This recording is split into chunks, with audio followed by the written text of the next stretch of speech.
അസ്സലാമു അലൈക്കും വറഹ്മത്തുള്ളാഹി. നമ്മുടെ കേരള വഹാബികൾ എന്ന് പറയുന്നത് അവരുടെ തുടക്കകാലം മുതൽ തന്നെ സഹാബത്തിനെ തള്ളുന്നവരാണ്. സഹാബത്തിനെ തള്ളുകയും വിശുദ്ധ ഖുർആനിലേക്കും സുന്നത്തിലേക്കും മടങ്ങണം എന്ന് പറഞ്ഞുകൊണ്ട് വിശുദ്ധ ഖുർആനിനെ നേർക്കുനേരെ അർത്ഥം വെക്കുകയും അപകടമായ രൂപത്തിലൊക്കെ അതിനെ പരിഭാഷപ്പെടുത്തുകയും ചെയ്തതാണ്.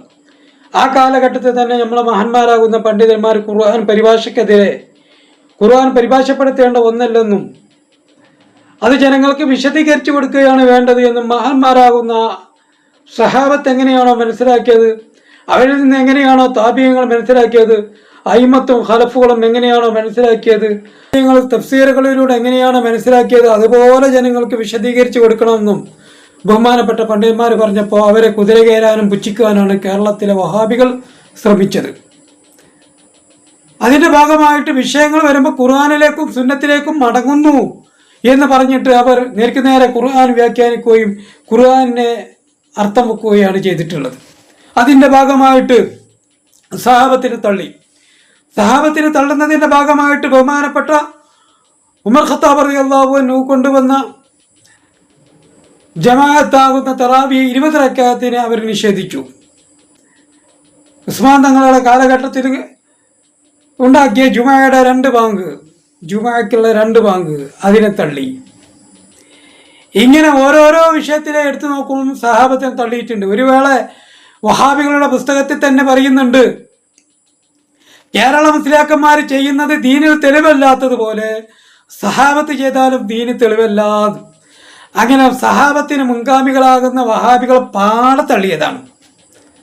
അങ്ങനെ പല മൗലവിമാരും ഖുർആൻ എടുത്തിട്ട് അവർക്ക് കിട്ടുന്ന രൂപത്തിലൊക്കെ അർത്ഥം വെച്ച് അതിനെ പല രൂപത്തിലാക്കി.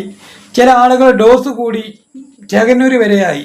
ഈ ചേകന്നൂർ മൗലവി തന്നെ ഖുർആന്റെ അർത്ഥം നേർക്കുനേരെ വെച്ച് ആ രൂപത്തിക്കായതാ, അല്ലാതെ താനെ ചേകന്നൂരായതല്ല. ചേകന്നൂർ എന്ന് പറഞ്ഞാൽ മുജാഹിദ് മൂത്തു അങ്ങോട്ട് കയറിയതാ, മുജാഹിദിന് ഡോസ് കൂടിയതാണ് ചേകന്നൂർ. ഇപ്പൊ തന്നെ പല വിഭാഗങ്ങളിൽ നിന്നും ഖുർആൻ തന്നെ വെച്ചിട്ട് അങ്ങോട്ട് കാഫിറാക്കാനും ഇവനെ ഇങ്ങോട്ട് കാഫിറാക്കാനും മറ്റവനെ മുശ്രിക്കാക്കാനും ഒക്കെ ഖുർആൻ ഉപയോഗിക്കുന്നത്. അങ്ങനെ വന്നപ്പോൾ സായി കെട്ടിട്ട് നമ്മളെ ഹുസൈൻ സലഫി എന്ന് പറഞ്ഞ ആളുണ്ടല്ലോ, അയാൾ പറയുന്നത് കേട്ടോക്കി. ഇനി നമ്മൾ മനസ്സിലാക്കേണ്ടത് എന്താണ്?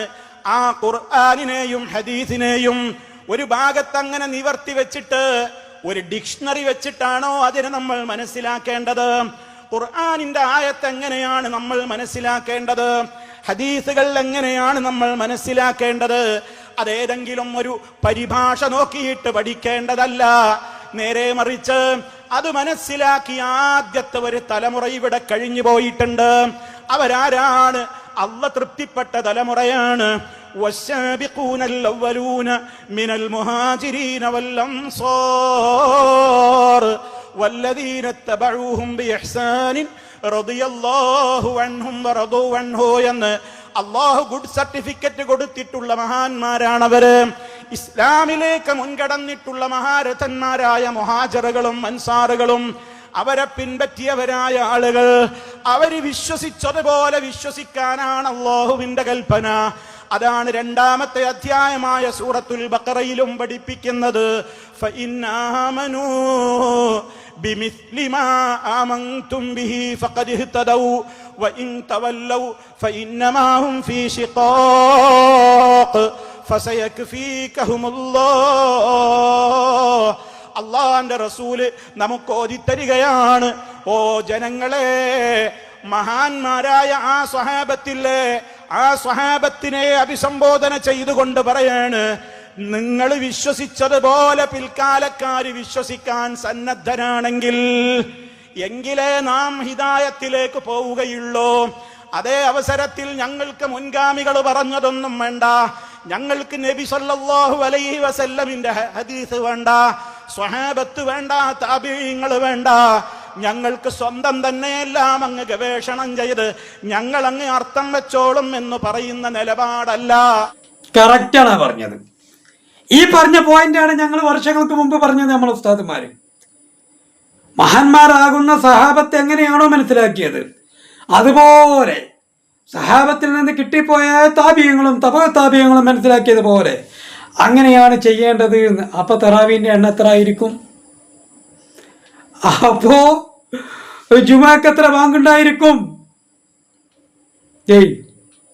നമ്മൾ ആലോചിക്കേണ്ടതുണ്ട്, തിരുത്തേണ്ടതുണ്ട്. വഹാബി പ്രസ്ഥാനം ഇപ്പോൾ മറ്റുള്ളവർക്ക് മറുപടി പറഞ്ഞുകൊണ്ട് പറഞ്ഞതാണെങ്കിലും കൂടി ഈ നിലയ്ക്ക് നിങ്ങൾ പോരുകയാണെങ്കിൽ പിന്നെ നിങ്ങൾക്ക് സുന്നത്ത് ജമാഅത്തിലേക്ക് സ്വാഗതമാണ്. പക്ഷെ നിങ്ങൾക്ക് വിശ്വാസം ഞങ്ങൾ തൊള്ളോണ്ട് നാവോണ്ടിങ്ങനെ പറയുള്ളൂ. സഹാബത്ത് ചെയ്ത പോലെ ചെയ്യാൻ നിങ്ങൾക്ക് കഴിയൂല.